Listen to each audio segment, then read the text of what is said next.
1341º dia. Daniel 5. O banquete do rei Belsazar.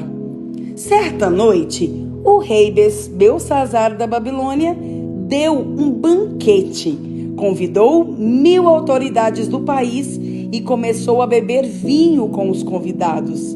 Depois de beber bastante, mandou que trouxessem os copos de ouro e de prata que Nabucodonosor, seu pai, havia tirado do templo de Jerusalém. Belsazar queria os copos para que ele, os seus convidados de honra, as suas mulheres e as suas concubinas os usassem para beber vinho. Trouxeram os copos de ouro e todos começaram a beber vinho neles e a louvar os deuses de ouro, de prata, de bronze, de ferro, de madeira e de pedra.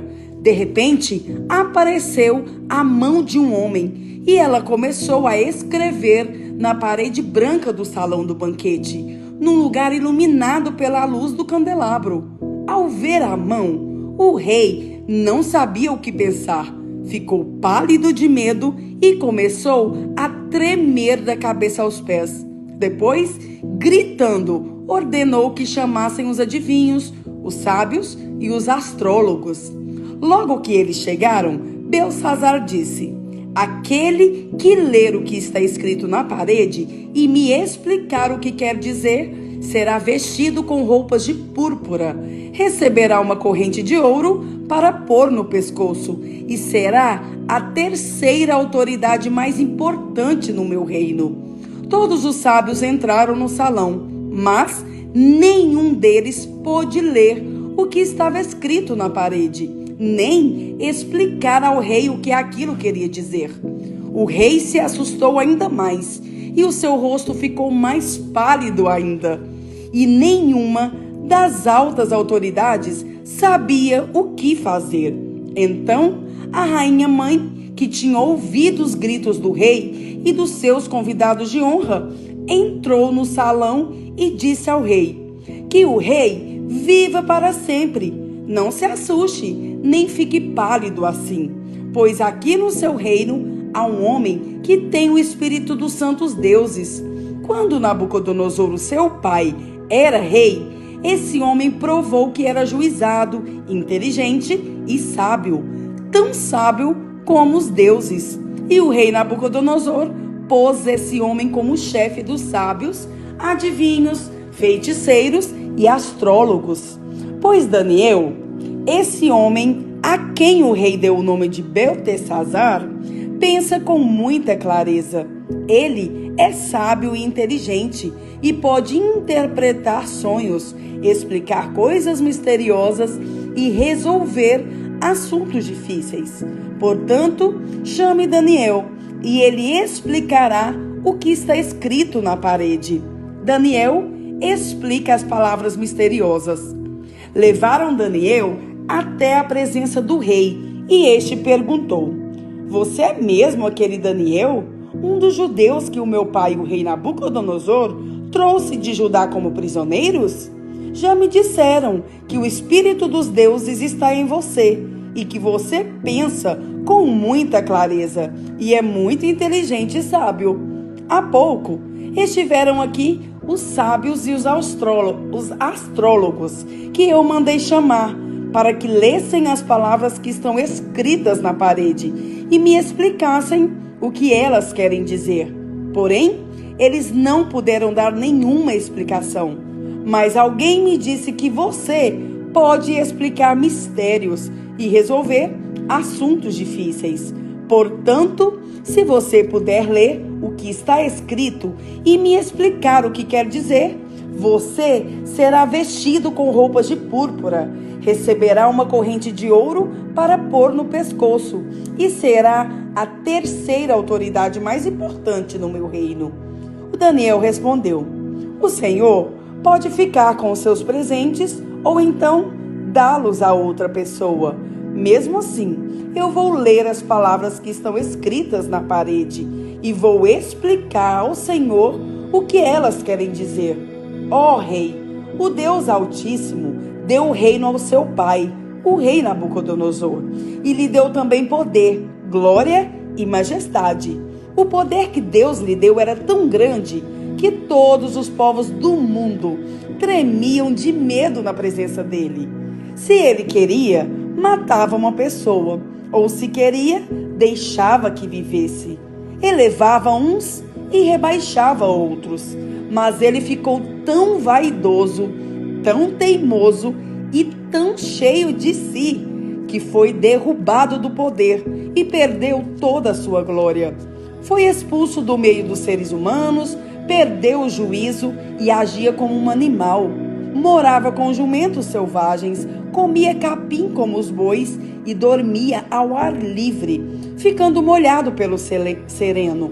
Isso durou até que ele reconheceu que o Deus Altíssimo domina todos os reinos do mundo e coloca como rei quem ele quer. E o Senhor, ó rei Belsazar, filho de Nabucodonosor, sabia de tudo isso, mas mesmo assim não tem sido humilde. Pelo contrário, o Senhor desafiou o rei do céu e mandou trazer os copos que foram tirados do templo dele, a fim de que o Senhor, os seus convidados de honra, as suas mulheres e as suas concubinas bebessem vinho neles. Além disso, o Senhor deu louvores a deuses de prata, de ouro, de bronze, de ferro, de madeira e de pedra, que não veem, não ouvem e não sabem nada. Mas o Senhor não deu glória a Deus, aquele que tem o poder de matar ou de deixar viver, e que decide tudo o que acontece com o Senhor. É por isso que ele mandou essa mão escrever na parede estas palavras: Mene, Mene, Tekel e Parsim. E agora a explicação. Mene quer dizer que Deus contou o número dos dias do reinado do Senhor e resolveu terminá-lo. Tekel quer dizer que o Senhor foi pesado na balança e pesou muito pouco. Teres quer dizer que o seu reino será dividido e entregue aos medos e aos persas. Aí o rei Belsazar mandou que vestissem Daniel com roupas de púrpura, pusessem uma corrente de ouro no seu pescoço e anunciassem que dali em diante ele seria a terceira autoridade mais importante do reino da Babilônia. Naquela mesma noite, Belsazar, o rei da Babilônia, foi morto, e Dário, o rei do país da Média, que tinha 62 anos de idade, começou a reinar no seu lugar. Daniel 6. Daniel na cova dos leões. O rei Dário resolveu dividir o país em 120 províncias e escolher 120 homens para governá-las. A fim de que tudo corresse bem e não houvesse prejuízo, o rei nomeou 3 ministros para controlarem os 120 governadores. Um desses ministros era Daniel, e ele mostrou logo que era mais competente do que os outros ministros e governadores.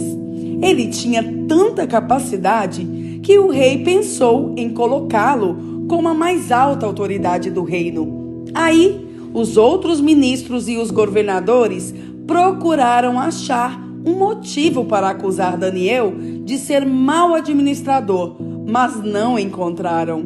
Daniel era honesto e direito, e ninguém podia acusá-lo de ter feito qualquer coisa errada.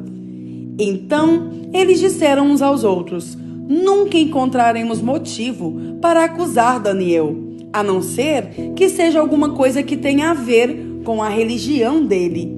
Então, foram todos juntos falar com o rei e disseram: que o rei Dário viva para sempre. Todos nós que ocupamos posições de autoridade no reino, isto é, os ministros, os governadores, os prefeitos e as outras autoridades, nos reunimos e concordamos em pedir ao Senhor que dê uma ordem que não poderá ser desobedecida. Ordene que durante 30 dias todos façam seus pedidos somente ao Senhor. Se durante esse tempo alguém fizer um pedido a qualquer Deus ou qualquer outro homem, essa pessoa será jogada na cova dos leões. Portanto, ó rei, dê a ordem e a assine, a fim de que não possa ser anulada. De acordo com a lei dos medos e dos persas, essa ordem não poderá ser anulada. O rei concordou, assinou a ordem e mandou que fosse publicada. Quando Daniel soube que o rei tinha assinado a ordem, voltou para casa. No andar de cima havia um quarto com janelas que davam para Jerusalém. Daniel abriu as janelas, ajoelhou-se e orou, dando graças ao seu Deus. Ele costumava fazer isso 3 vezes por dia. Os inimigos de Daniel foram juntos até a casa dele e o encontraram orando ao seu Deus. Então foram procurar o rei, a fim de falar com ele a respeito da ordem. Eles disseram: ó rei, o Senhor assinou uma ordem que proíbe que durante 30 dias se façam pedidos a qualquer Deus ou a qualquer outro homem, a não ser ao Senhor. E a ordem diz também que quem desobedecer será jogado na cova dos leões. Não é verdade? O rei respondeu: é verdade, e a ordem deve ser obedecida. De acordo com a lei dos medos e dos persas, ela não pode ser anulada. Aí eles disseram ao rei: mas Daniel, um dos prisioneiros que vieram da terra de Judá, não respeita o Senhor, nem se importa com a ordem, pois ora ao Deus dele 3 vezes por dia. Ao ouvir isso, o rei ficou muito triste e resolveu salvar Daniel. Até o pôr do sol daquele dia, ele fez tudo o que pôde para salvá-lo. Os inimigos de Daniel foram falar de novo com o rei e disseram: o Senhor sabe muito bem que, de acordo com a lei dos medos e dos persas, nenhuma ordem ou lei assinada pelo rei pode ser anulada. Então, o rei mandou que trouxessem Daniel e o jogassem na cova dos leões. E o rei disse a Daniel: espero que o seu Deus, a quem você serve com tanta dedicação, o salve. Trouxeram uma pedra e com ela taparam a boca da cova. O rei selou a pedra com seu próprio anel e com o anel das altas autoridades do reino, para que, mesmo no caso de Daniel, a lei fosse cumprida ao pé da letra. O rei voltou para o palácio, mas não comeu nada, nem se divertiu como de costume. E naquela noite não pôde dormir. De manhã cedinho, ele se levantou e foi depressa até a cova dos leões. Ali, com voz muito triste, ele disse: Daniel, servo do Deus vivo, será que o seu Deus, a quem você serve com tanta dedicação, conseguiu salvá-los dos leões? Daniel respondeu: que o rei viva para sempre. O meu Deus mandou o seu anjo, e este fechou a boca dos leões para que não me ferissem, pois Deus sabe que não fiz nada contra ele, e também não cometi nenhum crime contra o Senhor. O rei, muito alegre, mandou que tirassem Daniel da cova. Assim, ele foi tirado, e viram que nenhum mal havia acontecido com ele, pois havia confiado em Deus. Em seguida, o rei mandou que trouxessem os homens que tinham acusado Daniel. Todos eles, junto com as suas mulheres e os seus filhos, foram jogados na cova. E antes mesmo de chegarem ao fundo, os leões os atacaram e os despedaçaram. Então, o rei Dário escreveu uma carta para os povos de todas as nações, raças e línguas do mundo. A carta dizia o seguinte: felicidade e paz para todos. Eu ordeno que todas as pessoas do meu reino respeitem e honrem o Deus que Daniel adora, pois ele é o Deus vivo, que vive para sempre. O seu reino nunca será destruído. O seu poder nunca terá fim. Ele socorre e salva no céu e na terra. Ele faz milagres e maravilhas. Foi ele quem salvou Daniel, livrando-o das garras dos leões. E Daniel continuou a ser uma alta autoridade no governo durante o reinado de Dário e depois durante o reinado de Ciro da Pérsia. 1 João 5. Vitória sobre o mundo. Todos aqueles que creem que Jesus é o Messias são filhos de Deus. E quem ama um pai, ama também os filhos desse pai. Nós sabemos que amamos os filhos de Deus quando amamos a Deus e obedecemos os seus mandamentos. Pois amar a Deus é obedecer aos seus mandamentos. E os seus mandamentos não são difíceis de obedecer, porque todo filho de Deus pode vencer o mundo.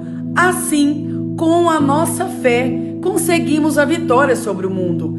Quem pode vencer o mundo? Somente aquele que crê que Jesus é o Filho de Deus. O testemunho sobre Jesus Cristo. Jesus Cristo é aquele que veio com a água do seu batismo e com o sangue da sua morte. Ele veio com a água e com o sangue, e não somente com a água. E o próprio Espírito Santo é testemunha de que isso é verdade, porque o Espírito é a verdade. Há 3 testemunhas: o Espírito, a água e o sangue. E esses 3 estão de pleno acordo. Nós aceitamos o testemunho dos seres humanos, mas o testemunho de Deus tem mais valor. E esse é o testemunho que Deus deu a respeito do seu Filho. Aquele que crê no Filho de Deus tem esse testemunho no seu próprio coração. Mas quem não crê em Deus faz de Deus um mentiroso, porque não crê no testemunho que Deus deu a respeito do seu Filho. E este é o testemunho. Deus nos deu a vida eterna, e essa vida é nossa por meio do seu Filho. Quem tem o Filho tem a vida. Quem não tem o Filho de Deus não tem a vida, a certeza da vida eterna. Eu escrevo essas coisas a vocês que creem no Filho de Deus, para que vocês saibam que têm a vida eterna. Quando estamos na presença de Deus, temos coragem por causa do seguinte: se pedimos alguma coisa de acordo com a sua vontade, temos a certeza de que Ele nos ouve. Assim, sabemos que Ele nos ouve quando lhe pedimos alguma coisa. E como sabemos que isso é verdade, sabemos também que Ele nos dá o que lhe pedimos. Se alguém vê o seu irmão cometer algum pecado que não traz a morte, deve orar a Deus e Ele dará vida a essa pessoa. Isso no caso de pecados que não trazem a morte, mas há pecados que trazem a morte. E eu não digo que vocês orem a respeito desse pecado. Toda maldade é pecado, porém há pecados que não trazem a morte. Sabemos que os filhos de Deus não continuam pecando, porque o Filho de Deus os guarda e o maligno não pode tocar neles. Sabemos que somos de Deus e que o mundo todo está debaixo do poder do maligno. Sabemos também que o Filho de Deus já veio e nos deu entendimento para conhecermos o Deus verdadeiro. A nossa vida está unida com o Deus verdadeiro, unida com seu Filho, Jesus Cristo. Este é o Deus verdadeiro e esta é a vida eterna. Meus filhinhos, cuidado com os falsos deuses.